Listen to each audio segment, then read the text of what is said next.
Kai Razor Lin, checked the power level of the static core, as the shrill high-frequency feedback cut through the sterile air of the Icarus 7 low-orbit transport car, drawing the irritable attention of the other occupants. Clenching the customized, insulated drive containing the core against the worn synth leather of my trench coat, I silently cycled through override codes. The AI's digital wails amplified within the confined space, a dissonant echo of my own exhaustion. I'd been running on pure combat stimulants for 48 hours straight, having pulled a triple infiltration job in the neon underbelly before taking this orbital transit to the Pinnacle Ring section. The encrypted key on the drive had cost every credit of my last payout, but I had no choice. My estranged brother, Jax the Broker Lin, was finalizing a major corporate transfer in 2 solar cycles, and despite our fractured relationship, I needed to be there. At 23, Kai's face was etched with the grime of the low orbit. Dark pigment shields ringed my eyes, and the vibrant intensity that once defined me was dulled by months spent evading debt collectors and feeding the core. My former partner had flatlined the moment I'd informed him the core was custom-linked to my biometric signature, leaving me to manage the unstable AI alone. Every cycle was a tactical choice. Reroute power to the stealth systems or purchase a data spike for sustenance. A security drone 7, a stern-looking chrome automaton, slid into my personal space, its audio receptors emitting a synthesized click of disapproval. Unauthorized sound signature detected. Biohazard warning. Core must be deactivated. I'm implementing a filter, I muttered, my voice rough. It's usually compliant, but the transit field is causing system overload. My explanation trailed off, sounding weak even to myself. The AI core's feedback intensified, and I noticed several passengers activating their optical feeds, likely capturing my digital humiliation. The reckless scavenger, contaminating our private transport. A cynical net ghoul in the public comm feed amplified the sentiment. My shame flared. I had considered a ground-level flight, but my old hoverbike was impounded 3 weeks ago, and I couldn't afford the bypass codes. This orbital transit, paid for with funds earmarked for my next rent module, was my only option. Just as I was about to retreat to a maintenance hatch to attempt a hard reset in private, a smooth, deep voice intercepted me. Permission to attempt stabilization? I looked up at a man in a pristine dark navy chronoweave suit, likely in his early 30s, with sharp blue optical implants and perfectly coiffed synthetic hair. His presence screamed corporate authority and deep data access. He belonged in a sealed executive pod, not in this gritty low-orbit transport. What? I stammered, confused. I have experience with volatile AI cores, he said with a warm, measured smile. My syndicate manages 3 such systems. Sometimes a different energy signature can bypass the feedback loop. Will you authorize me? I hesitated. I'd learned to treat all high-level corporate figures as potential traps. Yet, his demeanor felt authentic, and I was desperate enough. Do it, I whispered, carefully transferring the core drive into his extended hand. The instant the drive settled, the digital chaos ceased.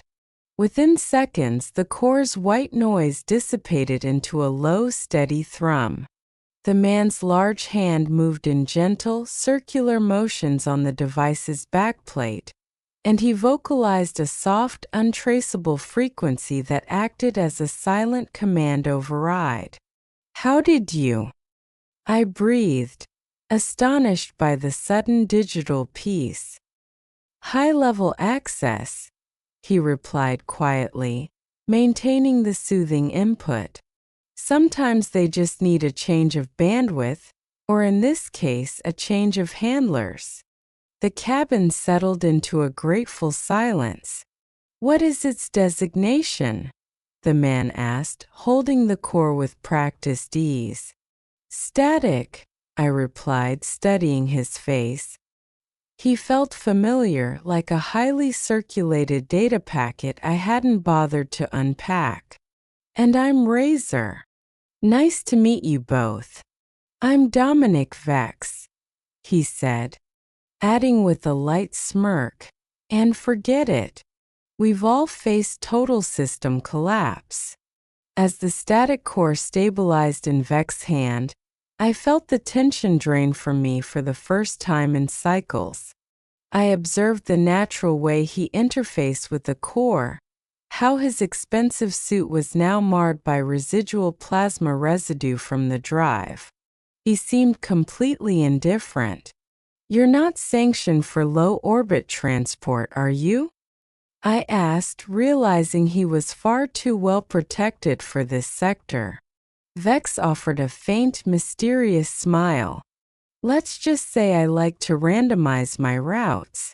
Executive transports are entirely too predictable. The gentle vibration of the transport car, coupled with the first moment of quiet I'd had in weeks, pulled at my fatigue.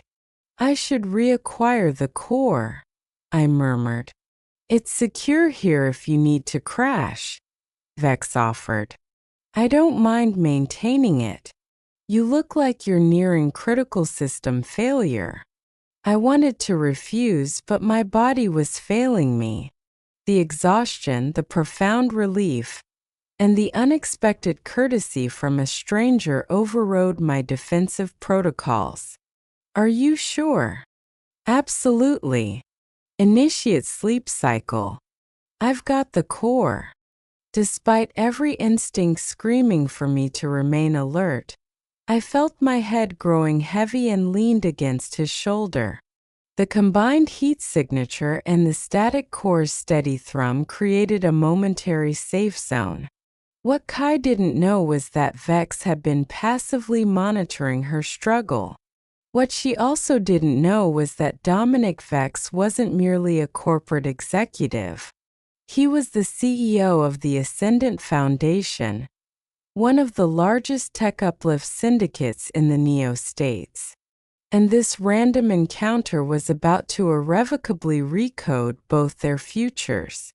Kai's consciousness flickered back to life as the transport car announced docking with the Neo-Seattle terminal in 30 minutes. She was leaning against Vex, and the static core hummed contentedly in his grip. System error, I apologize, I whispered urgently, sitting up quickly and immediately missing the anchor of his presence. I can't believe I executed a full shutdown on a stranger. Unacceptable protocol breach. Vex smiled, unaffected by my embarrassment. You were at zero power. You both needed the reset. The core only flared once, and I managed a soft patch. He carefully transferred the AI core back into my arms. It's a stable system when it's not under stress. It is, I confirmed, observing the drive's peaceful interface. It's just been a high-stress cycle. I'm barely maintaining buoyancy. The confession spilled out. A corporate stranger doesn't need my life log. Need to offload the data? Vex asked gently. Sometimes externalizing the log helps, especially with a detached observer. I hesitated. I'm a solo courier. I began quietly, checking nearby audio surveillance. Static's predecessor flatlined when I confirmed its custom link. I scraped data in the neon underbelly, running multiple routes just to maintain our habitation module. My transport is impounded. I'm past due on rent.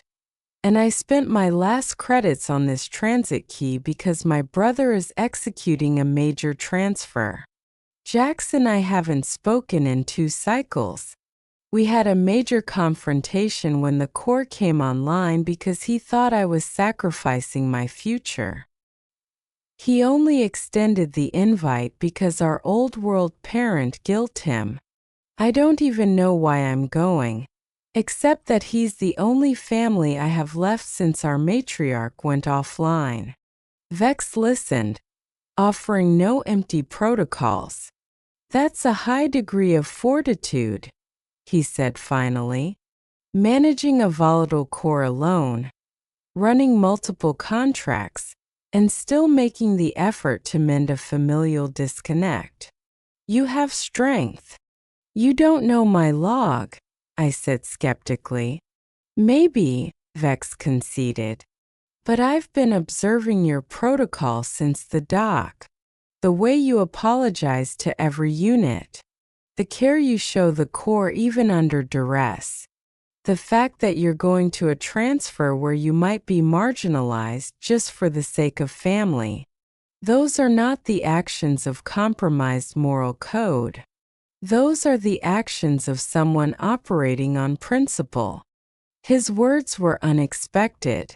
What about your log? I asked, deflecting.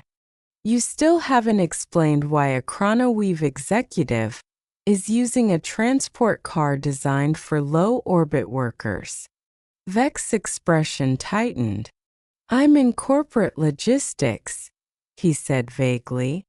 And sometimes I prefer this route because the data flow is more genuine here.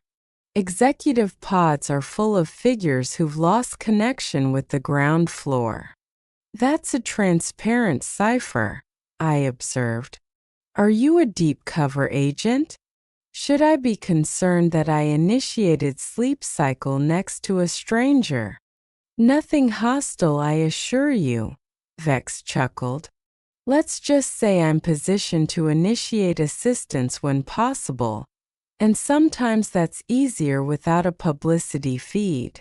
Before I could press, the transport car began its final descent. This is probably where we disengage, I said, feeling an unexpected sadness. Thank you. You saved me from total digital collapse.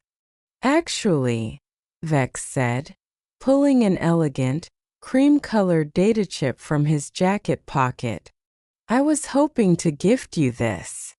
If you ever need anything, and I mean any kind of resource, don't hesitate to ping this frequency. I took the chip. My eyes widened.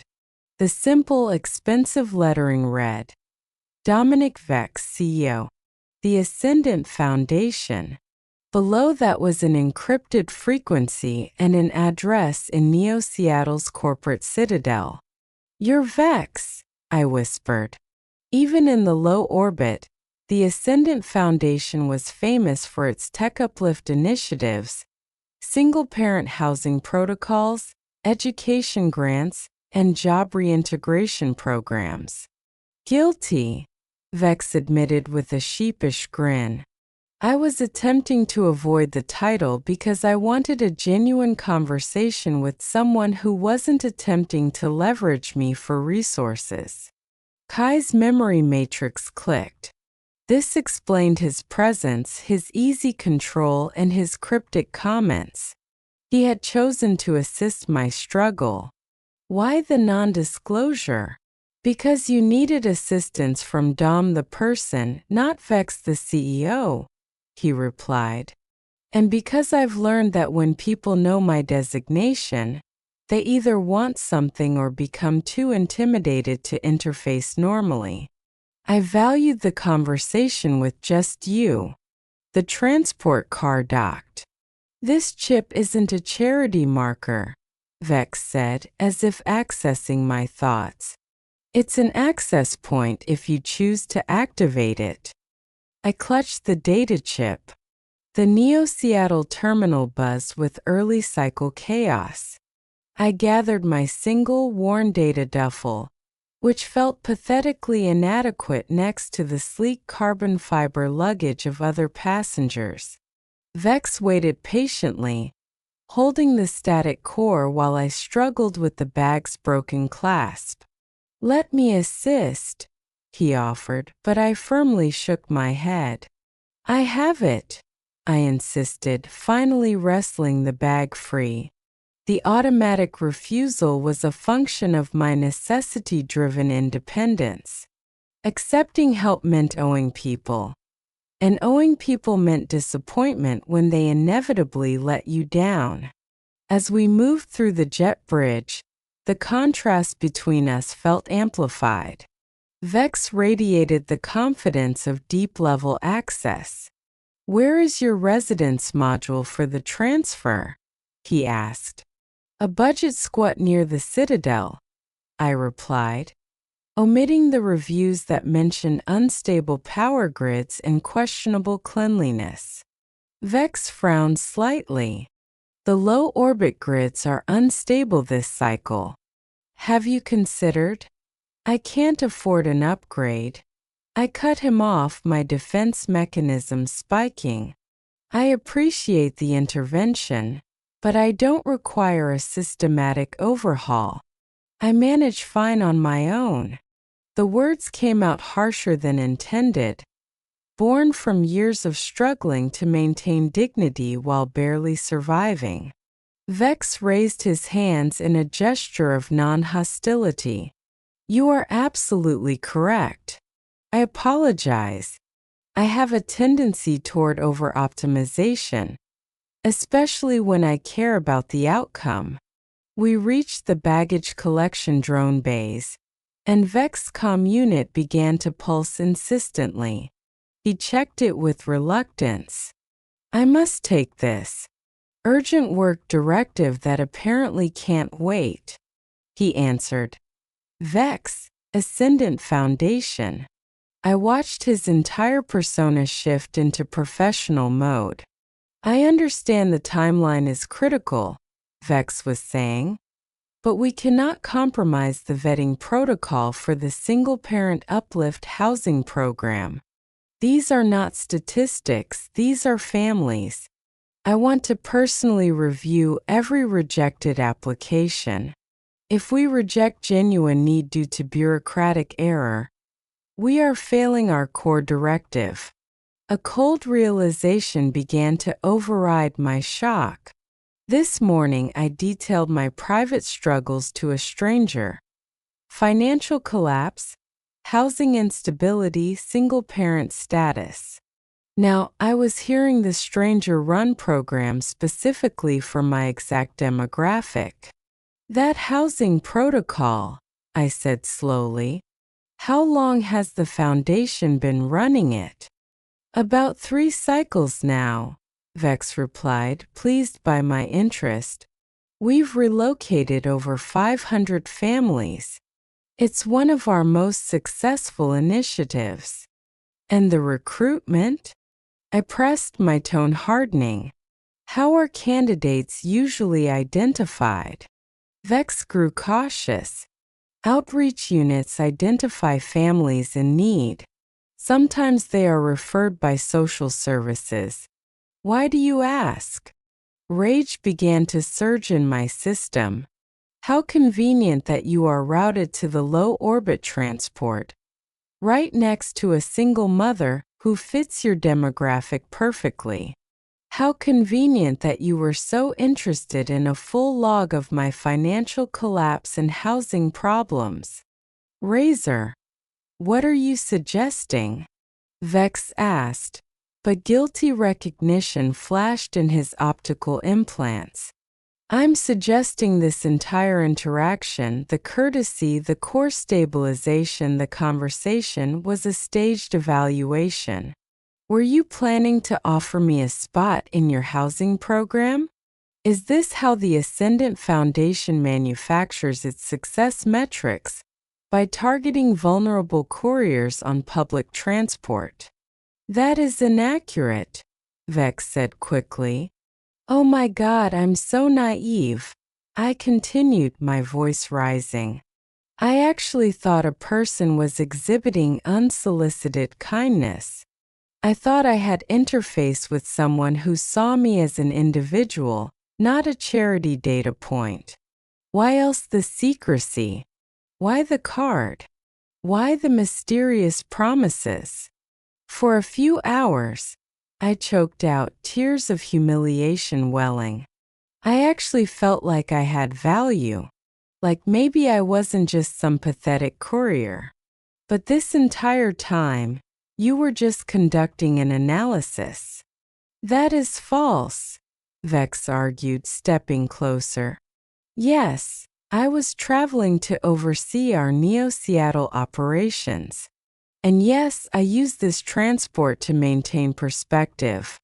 But the intervention was not calculated, Kai. It was genuine human decency. And getting to know you, that was genuine. I can't authorize that conclusion, I replied, though something in his voice made me want to. Figures with your level of access don't randomly assist figures like me without an objective. What were you planning to do? Follow me to the corporate transfer and document how your protocol redeemed my existence. Vex ran a hand through his hair, looking genuinely distressed. I understand the optic, but your inference is incorrect. I'm passionate about assisting single parents because I experienced their struggle. My own mother raised me alone after my father flatlined when I was 7. She ran 3 contracts just to keep us housed. Every person we assist through our programs reminds me of her. This revelation stalled my tirade. I studied Vex's face, seeing something vulnerable that hadn't been there before. Even if that is true, it doesn't change the fact that you were not transparent with me. You let me log my deepest failures while knowing you could bypass all my issues with a single frequency call. And if I had been fully transparent from the start, Vex challenged, would you have logged your life in the same manner? Would you have authorized me to stabilize the core? Or would you have assumed an ulterior motive? I opened my mouth to argue, then realized he was right. If I had known he was the CEO, I would have been either suspicious or too intimidated to be myself. But before I could respond, the static core began to emit a distress chime. The stress of the confrontation had broken its temporary stability. I need to disengage, I said, adjusting the drive in my arms. My brother is expecting me, and I've already caused enough disruption for one cycle. Kai, please, Vex called as I started walking away. Let me provide a full debrief. But I kept walking, my heart breaking with every step, wondering if I had just abandoned the single greatest system upgrade of my life, or if I had barely escaped becoming someone's case study. The budget squat was every bit as unstable as I had feared. The power flickered, the heater module rattled ominously, and the thin synth walls meant I could hear every data stream in adjacent units. But none of that mattered as much as the system ache from cutting ties with Vex 2 cycles ago. I sat on the lumpy bunk, attempting to fix a tear in my only decent outfit, a simple navy blue utility piece. The static core lay on the bunk beside me, finally content after a difficult night in the unfamiliar environment. Tomorrow was Jax's transfer ceremony, and I still hadn't decided if I had the fortitude to show up. My communit pulsed with a message from my brother. Pre-transfer function is at 1900 hours. You're still accessing the Pinnacle Ring tomorrow, yes. The message was clipped, lacking any warmth. I deleted several draft replies before settling on affirmative.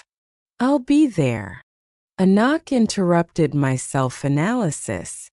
Through the optic lens, I saw Jax the broker Lin, looking elegant in a pristine, cream-colored Omnicorp uniform that likely cost more than my monthly module rent. "Jax," I said, opening the hatch. "What are you doing here?" He stepped inside, observing the room's low-grade tech with barely concealed disdain. "I came to clear the air before tomorrow. We need a protocol reset. If you're here to state that I am an unauthorized variable in your corporate transaction, save the power," I bristled. "Actually," Jax said, carefully seating himself on the room's single chair, "I'm here to offer a protocol reset and to give you information that will alter your perspective on a lot of things." This wasn't the conversation I expected. Jax had always been the successful sibling, the one who climbed the corporate ladder, married the right partner. He never apologized. 2 cycles ago, when we fought about the core, Jax began. I said reckless things. I called you a liability, said you were flatlining your potential, accused you of being selfish for having a core you couldn't stabilize. "I remember," I said quietly, the old wounds still raw. "What you didn't know is that my own corporate-sanctioned prototype core failed shortly after. My partner and I had been attempting synthesis for months. When your core came online, I felt a destructive envy, because you achieved something unintentionally that I desperately wanted. I lost the prototype 2 weeks after our confrontation," Jax interrupted, genuine tears streaming from his optical implants. "And instead of reaching out, I buried myself in work and protocol planning and pretended I was fine. I've spent 2 cycles resenting you for possessing what I couldn't stabilize." The siblings sat in silence. I reached for Jax's hand, and for the first time in cycles he didn't pull away. "I'm so sorry," I whispered. "I wish I had known. I wish I could have been there for you." "That's not the critical data I came to deliver," Jax said, wiping his eyes. "Yesterday, a man pinged my secure office frequency. He said he was attempting to interface with you about a critical misalignment protocol, but you weren't authorizing the connection. Dominic Vex. He asked if I knew your location. When I identified myself as your brother, he requested a private meeting." "You met with him?" I asked, alarmed. "I did. And Kai, you need to hear his explanation." Jax leaned forward earnestly. "He said he's been tracing your signal for 2 cycles, not for any housing protocol, but because he's emotionally linked to you." "That's impossible. We interfaced for a few hours." "That's my initial assessment," Jax replied. "But then he spent 20 minutes detailing your entire log, about how the core stabilized in his hand, about how you're a high-fortitude individual, and how you reminded him of the founding principles of his foundation. He wasn't discussing a program participant. He was talking like a man who had found something precious and lost it." My mind raced. "But the housing program—" "He explained that too," Jax interjected. "He was in Neo-Seattle for business, and yes, he uses the low-orbit transport for perspective. But the intervention was not a recruitment cipher. He gave you his data chip because he wanted to reestablish the connection, not to evaluate you for charity." "Then why didn't he just initiate a direct emotional link?" Jax smiled sadly. "Because he was afraid you'd think he was attempting to purchase your affection with his corporate influence and resources." He said he's dealt with too many people who only saw him as a credit account, and he wanted you to know him as just Dom first. I felt my manufactured anger crumbling. Even if that's all true, we operate in completely different sectors. He's an executive, and I'm a courier who can barely afford this unstable module.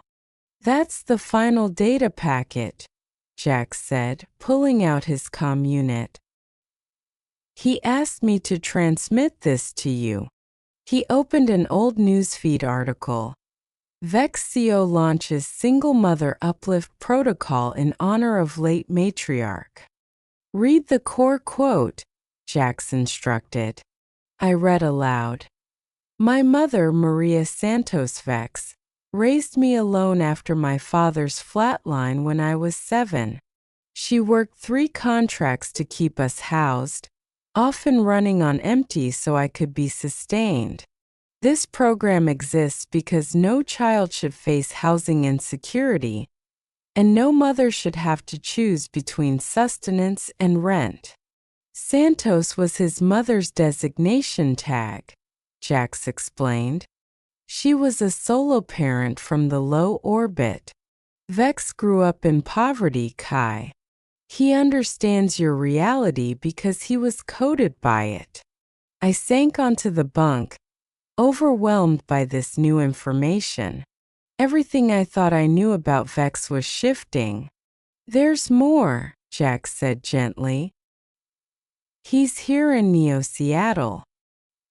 He's at the Citadel where my ceremony is tomorrow, hoping you'll authorize a full debrief. I extended him a corporate invite. After hearing his logic, after seeing how desperate he was to locate you, I thought maybe this was an engineered coincidence. Maybe I was supposed to fix the protocol error. I looked down at the quiescent core drive. My future deserved a protector who would value and shield it. What if I can't initiate the link? I whispered. What if I'm too scared of system damage? Then you'll always wonder about the outcome, Jax replied.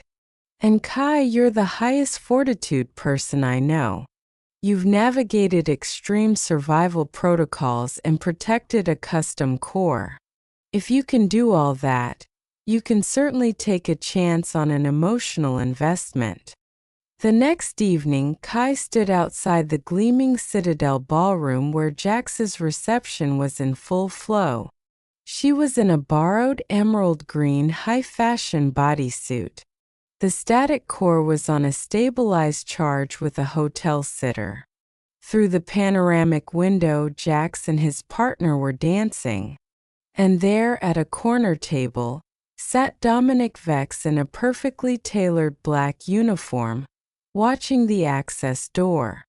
Their eyes locked through the polarized glass, and I saw an intensity that deprioritized all corporate influence. It wasn't pity or charity. It was a profound, genuine connection that made me feel seen. Vex rose and walked toward the access point. When he reached me, he stopped. I feared you wouldn't connect, he said softly. I was afraid too, I admitted. But I was recently informed that fortitude isn't the absence of fear. It's overriding the fear to execute the necessary protocol. I should have been transparent from the initial interface, Vex said. Not about my corporate designation, but about the emotional signature I felt. The moment the core stabilized in my arms, and you trusted me enough to rest your head on my shoulder, my future state was recalibrated. Dom, I began. Let me complete the transmission, please. I don't want to assist you as a charity case. I want to construct a future with you because you are the highest fortitude, most authentic data I have ever encountered. I want to be the core's protector, not because it requires one, but because I already have a deep protective link to it. And I want to wake up every cycle with the woman who reestablished my foundational principles. Tears streamed down my face. I have a high priority linked to you. Too, I whispered. I think I initiated the falling protocol the moment you took the core and initiated a sense of safety. But I was so afraid of further system damage that I almost flatlined the connection. Vex stepped closer. You never have to fear that with me. I want to spend the rest of my existence proving that you and the core are my highest priority variable. As he initiated the KISS protocol, I realized that the most valuable connections often began with the simplest interactions. A system overload, a stranger's unscheduled intervention, and the courage to trust the new data. When they separated, Vex smiled. So, shall we initiate the social dance protocol? I believe this is the genesis of our new construct. I took his hand, knowing that whatever challenges lay ahead, we would face them together, not as a charity case and her benefactor, but as two individuals who had located the missing algorithms of their existence. The static core remained peacefully charged, dreaming of the stable, 3-unit system that awaited it.